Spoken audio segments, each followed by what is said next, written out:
Asyhadu an la ilaha illallah wahdahu la syarikalah wa asyhadu anna Muhammadan abduhu wa rasuluh arsalahu bil haqq baina yadayi sa'ah may yuti'illaha wa rasulah faqad rasyad wa may ya'sillaha wa rasulah fa innahu la yadurru illa nafsah wa la yadurrullaha ta'ala syai'a amma ba'du.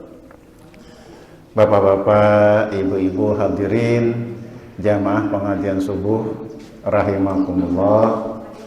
Alhamdulillah kita diberikan nikmat Allah yang luar biasa, tetap sehat walafiat dan tetap bisa beraktivitas untuk meningkatkan kualitas ibadah kita. Alhamdulillah.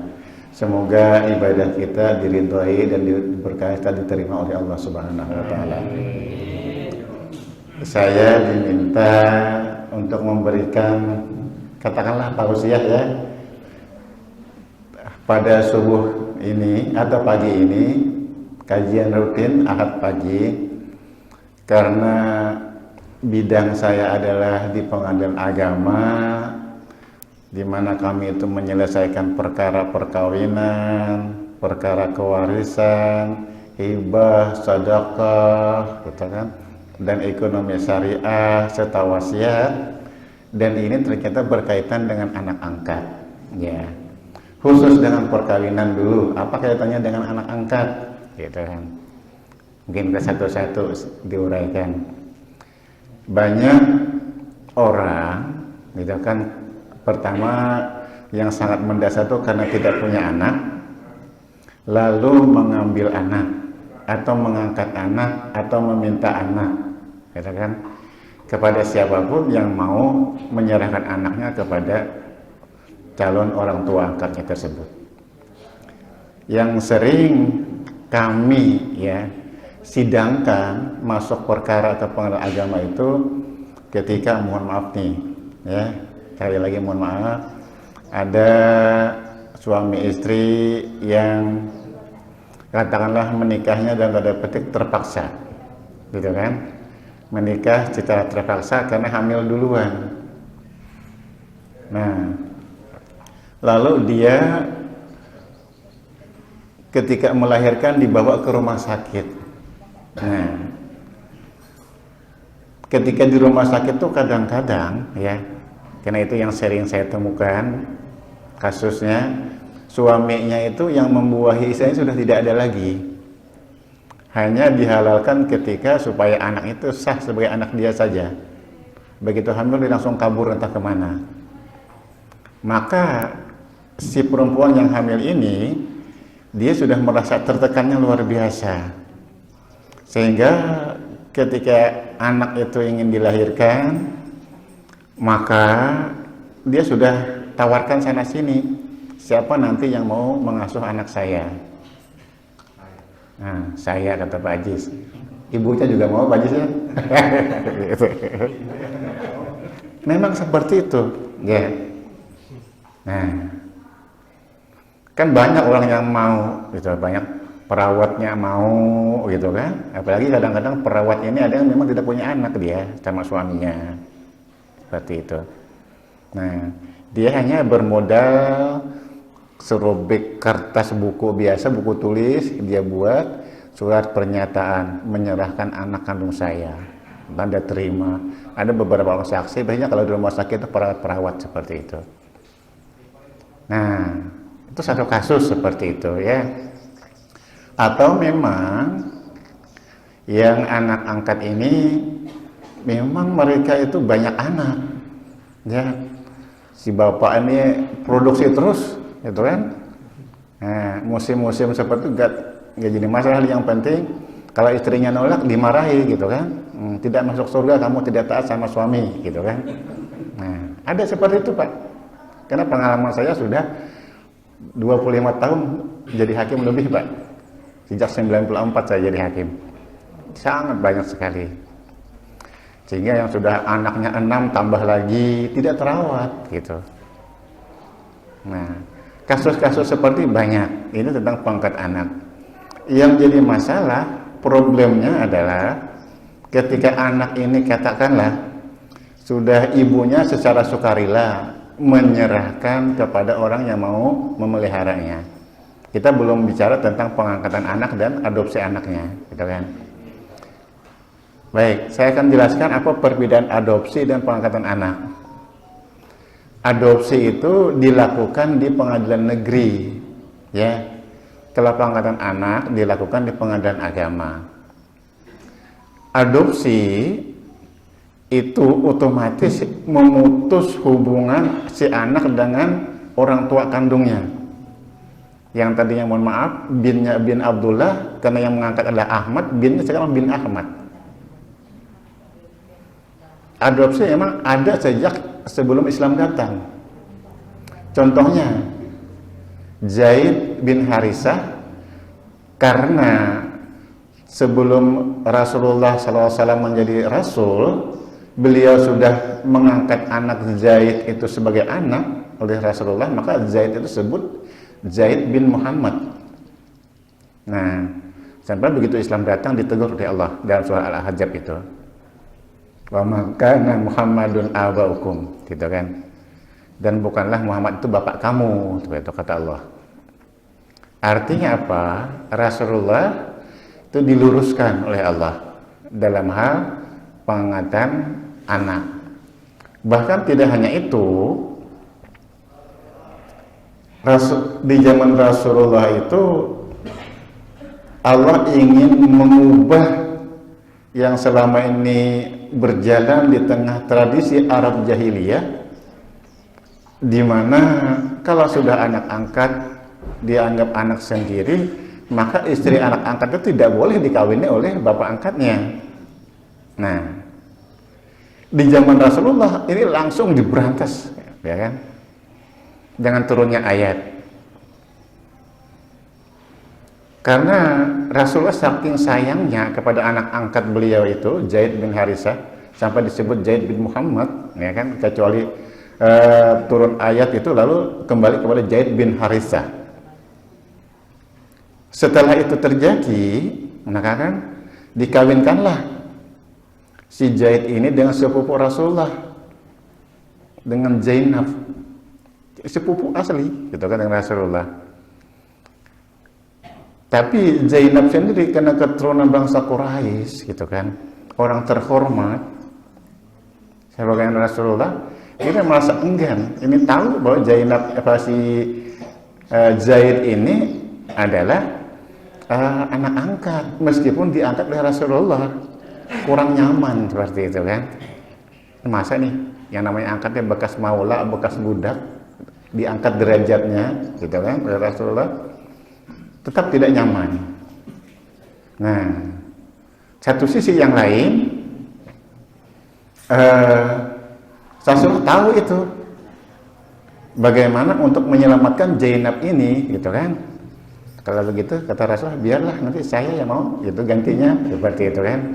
Nah, inilah Pak, bolehnya kawin sepupu dengan sepupu benar nih. Nah, Zainab itu anak bibi Rasulullah, gitu kan. Bibi itu kan saudara dari ayahnya, gitu kan. Jadi boleh kawin sepupu itu. Ini contoh kasus di zaman jahiliyah itu kan. Dan ini juga Zaid itu tahu, gitu kan, bahwa Rasulullah bersedia untuk mengangkat derajat mantan istrinya itu. Maka ayat-ayat itu turun menjelaskan tentang itu. Bapak Ibu hadirin rahimahumullah, kembali kepada pertanyaan. Gantinya seperti itu kan. Nah, inilah Pak, bolehnya kawin sepupu dengan sepupu benar. Nah, jadi ada penetapan pengadilan yang menetapkan bahwa anak tersebut diangkat dan Rasulullah jadi langsung diberantas, ya kan? Dengan turunnya ayat. Karena Rasulullah saking sayangnya kepada anak yang mengucapkan sebenarnya, bagaimana jangan sampai warisan itu diberikan kepada orang yang tidak berhak semestinya. Terima kasih. Assalamualaikum warahmatullahi wabarakatuh. Waalaikumsalam warahmatullahi wabarakatuh. Materi tadi adalah materi yang kita hadapi sehari-hari. Walaupun materi itu agak rumit, mungkin diterapkan kita dalam kehidupan sehari-hari karena mungkin pemahaman kita sudah tadi tidak terlalu memahami akan aturan yang telah dibuat oleh agama Islam. Tapi kembali lagi kepada iman.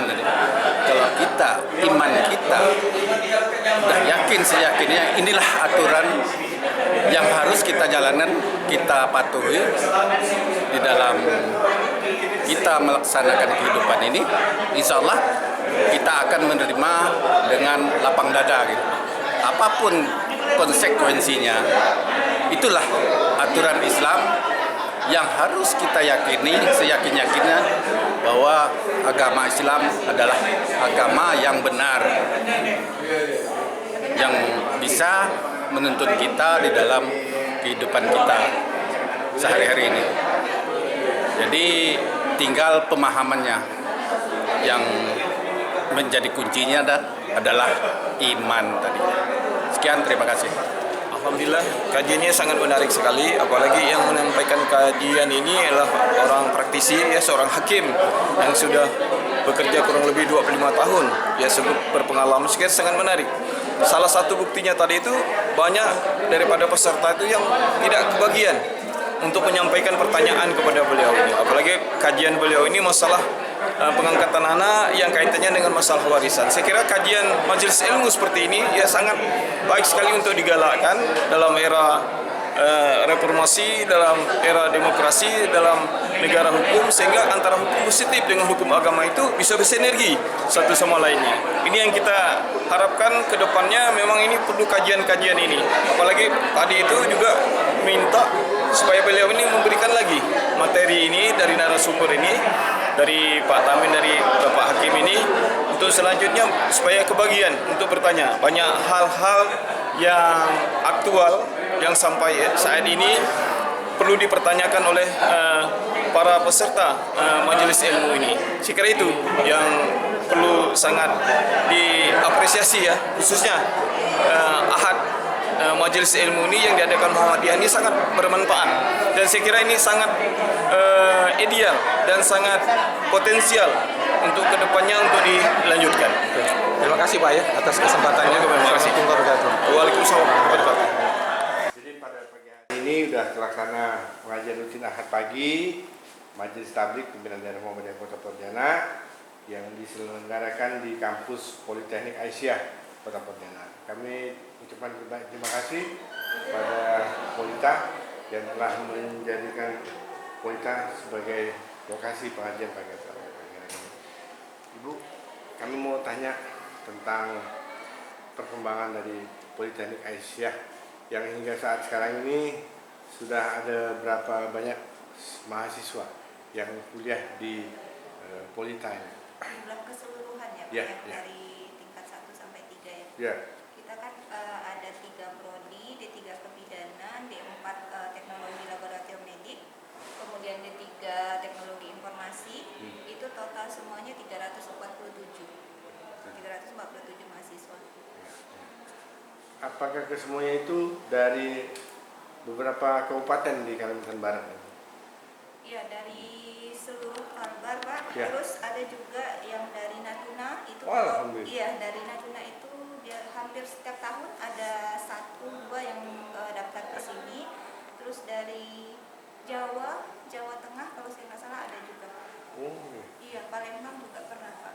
Sampai Makassar juga ada. wah. Kalau dilihat, diperhatikan adanya beberapa provinsi yang mengamanahkan kepada Polita Pontianak ini sampai kuliah di sini, itu kan menunjukkan bahwa sesungguhnya Polita punya kualitas tersendiri Iya. di bidang pendidikan tertentu. Dengan berapa jurusan tadi itu? 3. 3 jurusan. Otomatis kita juga berharap moga ke depannya kuantitas mahasiswa yang dikirim dari beberapa provinsi itu semakin hari semakin meningkat gitu. Dan Polita pun juga akan semakin meningkatkan kualitas pendidikannya. Nah, kemudian ada nggak dari beberapa tahun ke depan ini nanti akan ada mahasiswa dari negara lain. Udah pernah ada belum kira-kira rencana untuk kuliah dari mahasiswa negara lain itu untuk kuliah di sini kira-kira? Kalau untuk rencana penerimaan mahasiswa Ya. itu kan berarti exchange ya, pertukaran mahasiswa. Itu sih udah di wacana kami sudah ada, cuman kami masih memantapkan untuk SDM di sini dulu sebelum menerima mahasiswa dari luar untuk kesini. Tadi wacana kedepannya ada. Ada. Iya. Untuk tahun ini Bu, 2022-2023 gitu ya. Berarti sudah mulai ancang-ancang ini untuk melakukan Iya. apa namanya? Penerimaan gitu ya. Untuk tahun ini di tahun 2022-2023 ini direncanakan ditargetkan berapa banyak mahasiswa yang akan diterima gitu. Oke, untuk penerimaan mahasiswa baru kita sudah mulai buka dari gelombang dari Desember. Itu kita bagi dalam 3 gelombang. Gelombang 1 itu Desember sampai Maret. Gelombang 2 itu dari April sampai Juni. Gelombang 3 Juli sampai September. Itu rencana kita penerimaan mahasiswa untuk bidan itu sekitar 120 mahasiswa. Kemudian untuk analis atau D4 teknologi laboratorium medis itu sekitar 80. Sama TI teknologi informasi D3 itu sekitar 40. Jadi kurang lebih sekitar 200 lebih untuk target tahun ini. Alhamdulillah. Ya, Semoga mudah-mudahan. tercapai. Amin. Terima kasih banyak Bu ya. Iya. Ini informasi singkat saja, wawancara singkat saja. Mudah-mudahan nanti bisa kita share ke grup PDM. Dan insya Allah nanti mudah-mudahan Polita semakin hari semakin berkembang dan semakin mendapat kepercayaan dari kalangan masyarakat Indonesia. Bukan hanya Kalimantan Barat. Ya. Oh, satu lagi boleh Pak? Ya.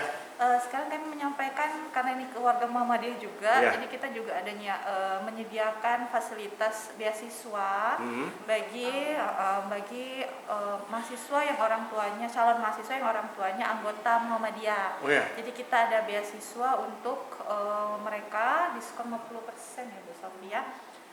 Syaratnya hanya perlu rekomendasi dari PWM aja Oh, atau PDM. Oh. Untuk daftar ke kami. Jadi sudah ada surat rekomendasi tersebut, kita bisa menyiapkan atau menyediakan fasilitas beasiswa untuk mahasiswa tersebut. TI sama TLM itu kita bebas biaya semester 1 sama biaya pendaftaran. Kemudian untuk yang bidan kita bebas biaya pembangunan itu sekitar 2.500.000. Potongan biaya pendaftar ulang. Terima kasih banyak Bu. Sama-sama. Insya Allah nanti kita sampaikan ke grup pimpinan daerah Muhammadiyah se-Kalimantan Barat, nanti kita sampaikan dan insya Allah pasti akan terdengar, akan diinformasikan ke pimpinan daerah Aisyah se-Kalimantan Barat. Terima kasih Bu ya atas kesediaannya untuk sedikit wawancara ini. Mudah-mudahan pada pagi hari ini Polita akan semakin banyak dikenal oleh warga Perserikatan Muhammadiyah yang ikut di pengajian rutin pagi. Terima kasih. Assalamualaikum warahmatullahi wabarakatuh.